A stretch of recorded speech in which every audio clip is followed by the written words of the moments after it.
अस्सलाम वालेकुम and welcome back to my channel. सबसे पहले thank you so much all of you जो आपने मुझे इतना अच्छा रिस्पांस दिया। आज की वीडियो पर्सनली मेरे लिए बहुत ज़्यादा स्पेशल है। काशिफ असलम को तो आप सब जानते ही होंगे, तो आज मैं काशिफ असलम का इंस्पायर्ड मेकअप लुक क्रिएट करने जा रही हूँ, वो भी first time. So without wasting time let's get started to our video.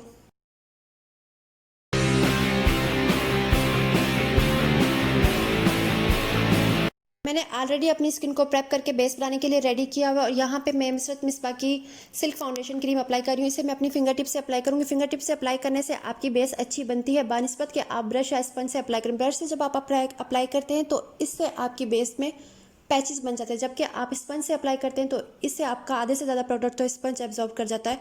इसलिए अगर आप अपनी बेस फिंगर टिप से बनाएंगे तो इससे आपकी बेस भी अच्छी बनेगी और साथ साथ आपका प्रोडक्ट भी वेस्ट नहीं होगा। इसके बाद मैंने यहाँ पे मिस रोज़ का कंसीलर लिया है और इसे मैं अपनी अंडर आइज़ पे, चिन पे, फोरहेड पे और जो जो एरिया मुझे अपना कंसील करना होगा उस एरिया पे मैं अप्लाई कर दूंगी। कंसीलर को आप चाहें तो बेस बनाने से पहले भी अप्लाई कर सकते हैं और बेस बनाने के बाद भी अप्लाई कर सकते हैं। इसका काम होता है आपके डार्क स्पॉट्स या डार्क सर्कल को हाइड करना। अगर किसी के डार्क स्पॉट्स या डार्क सर्कल बहुत ज़्यादा गहरे हैं तो ऐसे लोगों के लिए कलर करेक्टिंग कंसीलर आते हैं और ये कंसीलर बेस अप्लाई करने से पहले अप्लाई किए जाते हैं। कंसीलर अप्लाई करने के बाद मैंने यहाँ पे मिसरत मिसबा का सिल्क प्रेस पाउडर लिया है और इसी प्रेस पाउडर से मैं अपनी फाउंडेशन को फिक्स कर दूंगी।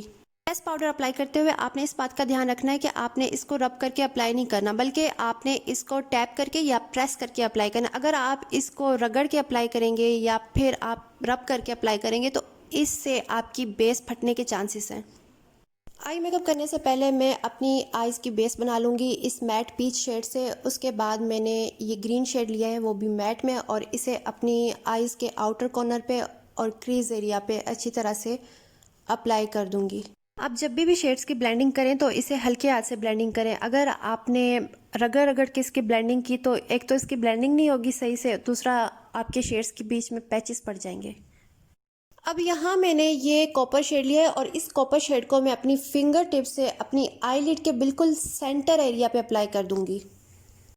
अब सेम मैंने वैसा शेड लिया है जिससे मैंने अपनी आईज़ की बेस बनाई थी, बस उसमें फ़र्क ये था कि वो मेट में था और ये ग्लिटर शेड में है, और इसको मैं अपनी आईज़ की इनर कॉर्नर पे अप्लाई कर रही हूँ। अब जिस तरह काशी की मोस्टली मॉडल्स की वाटर लाइन पे वाइट आईलाइनर मस्ट लगा होता है, इसलिए मैंने यहाँ पे फ्लोर मार्क का आईलाइनर लिया है। लैश लगाने से पहले मैंने यहाँ पे ब्लैक आईलाइनर लिया है और इसी आईलाइनर से मैं बाउंड्रीज बना दूंगी ताकि मेरी लैशेस इस बाउंड्री से आगे पीछे ना हो। यहाँ मैंने मैक्स फैक्टर की 3D आई लैशेज यूज़ की हैं। इसके बाद मैं अपने लाइनर को अच्छी तरह से नीट करके इसका विंग बना दूंगी। अब मैंने ये किया कि हाइलाइटर लिया और हाइलाइटर से अपने आईज़ के इनर कॉर्नर्स को मैंने हाईलाइट कर दिया है। इससे ये होता है कि आपकी आईज़ थोड़ी सी परमानेंट लगती हैं।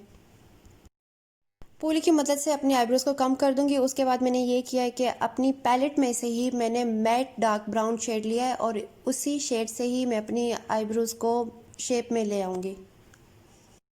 कंसीलर की मदद से मैंने अपनी आईब्रोज को कंसील कर लिया है। उसके बाद जो एक्सेस प्रोडक्ट होगा मैं स्पंज की मदद से उस एक्सेस प्रोडक्ट को रिमूव कर दूंगी। अब सेम मैंने वही हाइलाइटर लिया है और उसी से मैं अपनी ब्रो बोन को भी हाईलाइट कर रही हूँ।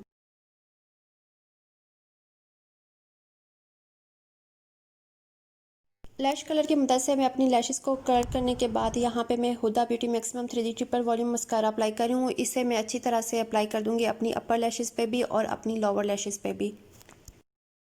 फाइनली हमारा आई मेकअप कंप्लीट हो गया है। अब इसके बाद मैं कंटूरिंग की तरफ मूव करूँगी। कंटूरिंग करते हुए आपको ये बात ध्यान में रखनी है कि आपकी कोई भी हार्श लाइन ना रह जाए। आपने कंटूरिंग को अच्छी तरह से ब्लेंड कर लेना है। अगर आपने कंटूरिंग की सही तरह से ब्लेंडिंग नहीं की, कोई भी हार्श लाइन विजिबल हुई तो ये एक अननेचुरल सा लगेगा। तो इसलिए आपको ये बात ध्यान में रखना है कि कंटूरिंग करते हुए इसकी ब्लेंडिंग पे ज़्यादा फोकस देना है।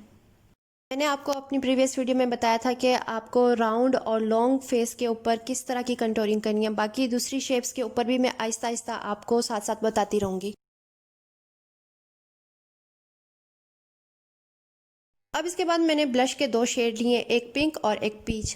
इन दोनों को मैंने आपस में मिक्स किया और एक डिफरेंट ब्लश का शेड बनाया। आप कभी इस शेड को इस तरह करके ट्राई करके देखना, आपको बहुत ज़्यादा खूबसूरत लगेगा। अब इसके बाद मैं अपने फीचर्स को हाईलाइट कर दूंगी। हाईलाइट का तो आपको पता होगा कि हाईलाइट क्यों करते हैं। सपोज़ किसी इंसान की नोज़ बहुत ज़्यादा छोटी है, अगर वो कॉन्टोर के साथ हाईलाइट भी करे तो वो अपने फीचर्स को मज़ीद और भी ज़्यादा इन्हेंस कर सकता है। इसके बाद मैंने यहाँ पे रिवाज यूके की लिप पेंसिल ली है और इसे मैं बिल्कुल लाइट सा अपने लिप्स के ऊपर अप्लाई कर दूंगी और इसे अप्लाई करने के बाद मैं अपने लिप्स के ऊपर लिप ग्लॉस अप्लाई कर दूंगी। अगर आपके पास इसी शेड में लिप ग्लॉस मौजूद है तो आपको ये दो प्रोसेस करने की बिल्कुल ज़रूरत नहीं है। ये लिप पेंसिल अप्लाई करने के बाद जो मैं लिप ग्लॉस अप्लाई करूंगी वो मैक्स टच का डायमंड शाइन लिप ग्लॉस है जिसका नंबर 05 है। अब इसके बाद मैं ये ज्वेलरी कैरी करूंगी जैसी सेम काशी ने अपनी मॉडल्स को कैरी करवाई होती है। मेरे पास ऐसा कोई ज्वेलरी मौजूद नहीं थी तो मेरे पास मेरी पुरानी कुछ इयररिंग्स पड़ी हुई थी तो उनको वापस में जोड़ के मैंने ये ज्वेलरी बनाई है। सो फाइनली मैंने काशी का ये इंस्पायर्ड मेकअप लुक क्रिएट कर लिया है। आई नो इसमें बहुत सारी मिस्टेक्स होंगी, काशी का मुकाबला तो कोई भी नहीं कर सकता, मैं तो बिल्कुल भी नहीं कर सकती, लेकिन फिर भी आप अपनी राय मेरे साथ ज़रूर शेयर करें कि मुझे इसमें मज़ीद किस तरह की चेंजिंग लानी चाहिए थी और किस तरह की इसमें मज़ीद एडिंग करनी चाहिए थी।